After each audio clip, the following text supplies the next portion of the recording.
आज की वीडियो में अपन देखने वाले हैं सॉफ्टवेयर इंजीनियरिंग के बारे में।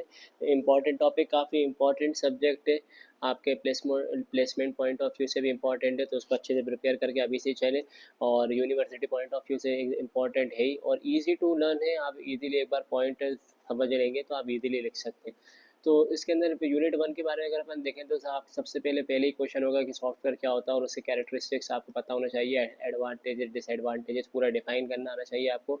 फिर उसके बाद डिफरेंस बिटवीन सॉफ्टवेयर प्रोसेस और प्रोडक्ट। सॉफ्टवेयर प्रोसेस और प्रोडक्ट के अंदर डिफरेंस का ही आपको पता होना चाहिए। SDLC life cycle most important है, जो आपके SDLC की लाइफ साइकिल है वो आपको देखने को मिलेगा। वाटरफॉल मॉडल होगा, जो डिफरेंट टाइप्स के मॉडल है वो आपको देखने को मिलेंगे। प्रोटोटाइप मॉडल, रेड मॉडल काफ़ी इंपॉर्टेंट है, आपको देखने को मिलेगा। स्पायरल मॉडल ये भी इंपॉर्टेंट है। लास्ट ईयर के प्रीवियस ईयर अगर आप पेपर उठाएंगे तो उसके अंदर आपको दोनों टॉपिक मिलेंगे, रेड मॉडल भी मिलेगा, स्पायरल मिलेगा। फिर इटरेटिव मॉडल, ये फर्स्ट यूनिट के थोड़े इंपॉर्टेंट टॉपिक हैं जो आपको देखने को मिलेंगे। फिर उसके बाद अपन देखें CMM। जनरली लोग छोड़ देते हैं इसको, एक बार पढ़ के जाएं, आपको शॉर्ट नोट के अंदर या 2-3 साल में एक बार मिल ही जाता है ये। सॉफ्टवेयर मैट्रिक क्या होता है, एवोल्यूशन प्रोसेस क्या है किस तरह से, और विन विन मेथड क्या है। ठीक है, ये जो है आपको शॉर्ट नोट्स के अंदर देखने को मिल सकते हैं। फिर उसके बाद अपन बात करेंगे यूनिट 2 के अंदर। तो यूनिट 2 में हमें फंक्शनल एंड नॉन फंक्शनल इसके अंदर डिफरेंस आ सकता है, इंपॉर्टेंट है। टू रिक्वायरमेंट एनालिसिस क्या होता है, डेटा फ्लो डायग्राम DFD काफ़ी इंपॉर्टेंट है। SRS मोस्ट इंपॉर्टेंट है, आपसे पूछा ही जाएगा। Element of analysis model, elicitation method important है। Difference between OOPs and functional oriented, case modelling और रिक्वायरमेंट वैलिडेशन। ठीक है, अब यूनिट 3 में अपन देखते हैं कि यूनिट 3 में कौन कौन से टॉपिक अपने इंपॉर्टेंट है।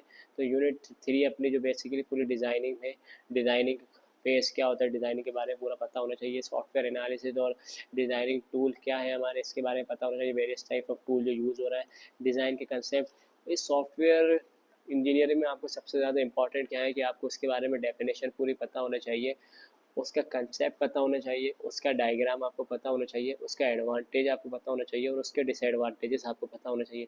ये 5 से लेकर 6 चीज़ अगर आपने एक क्वेश्चन के अंदर एक पॉइंट ये पूरे पॉइंट कवर करना है तो आपको डेफिनेटली 7 आउट ऑफ 7 मार्क्स आपको मिल ही जाएंगे और आप इजी अच्छे से स्कोर कर सकते हैं। ठीक है, फिर आएगा सॉफ्टवेयर मॉडल क्या होता है और उसका आर्किटेक्चर पता होना चाहिए। यूनिफाइड मॉडलिंग लैंग्वेज UML काफ़ी इंपॉर्टेंट है। फिर difference between DFD and control flow model, ये आप ज़रूर पढ़ के जाएँ, आपको देखने को मिल सकता है। ठीक है, आगे अपन प्रोसीड करते हैं तो उसके बाद अपन को देखने को मिलेगा कि आर्किटेक्चरल एंड प्रोसीजरल डायग्राम में क्या डिफरेंस है। इंटरफेस डिज़ाइन क्या होती है उसके बारे में पता होना चाहिए। फंक्शन ओरिएंटेड टेक्नोलॉजी टेक के बारे में पता होना चाहिए।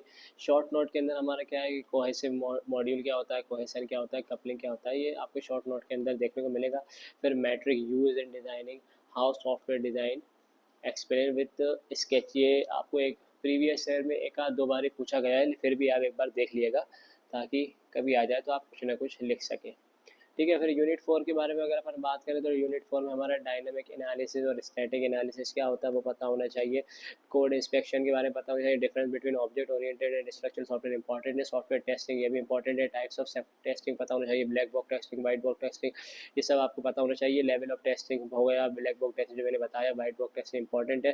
फिर बाउंड्री वैल्यू एनालिसिस क्या होती है, कैरेक्टरिस्टिक्स ऑफ टेस्टिंग क्या होती है, ये यूनिट 4 के अपने इंपॉर्टेंट टॉपिक है।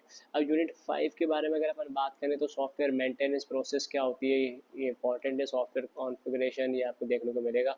री इंजीनियरिंग प्रोसेस ये भी इंपॉर्टेंट टॉपिक है। रिवर्स इंजीनियरिंग इंपॉर्टेंट टॉपिक है। फिजिबिलिटी एनालिसिस, जितने भी टॉपिक है वैसे इंपॉर्टेंट है।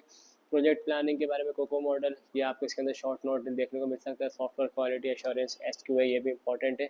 फिर उसके बाद होगा रिस्क मैनेजमेंट। ठीक है, और लास्ट में अपना क्या है, empirical estimation model and automated tool.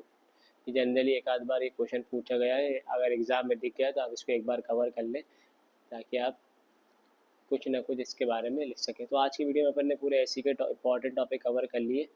सो आज के लिए इतना ही। Thank you.